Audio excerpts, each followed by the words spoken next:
और चलिए अब एक नजर the untold stories of Modi पर।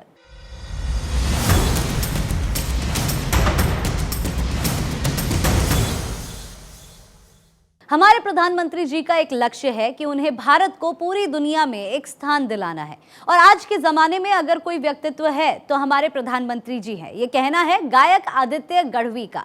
The untold stories of Modi में ऐसी ही एक अनसुनी कहानी आदित्य गढ़वी की जुबानी। हे गोतिलो तमे गोतिलो गोतिलो गोतिलो तमे गोतिलो गोतिलो 2014 से पहले की है, जब यहाँ पे मोदी साहब मुख्यमंत्री थे और मेरी उम्र थी शायद 18-19 साल। गाने का शौक़ था पहले से, तो बहुत सारे रियलिटी शोज़ में मैं पार्ट लेता था। उस दिन मुझे याद है हमारे मुख्यमंत्री है ये मैं जानता था और उनके काम के बारे में मैं जानता था, लेकिन मैं मिला नहीं था। हमारा कार्यक्रम चल रहा था, मोदी जी आए और जिस तरह से वो आते हैं और लोग उनको तालियां होती है, मोदी मोदी होता है, वो सब हुआ। और हमारा शो जैसे ही ख़त्म हुआ तो मेरे पापा ने कहा कि तुझे मिलना है मोदी जी से।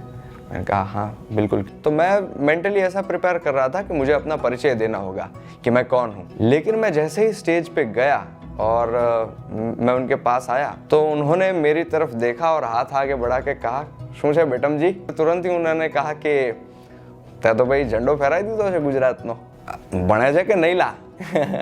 उनकी एक फ़नी स्टाइल में उन्होंने कहा कि पढ़ता है कि नहीं।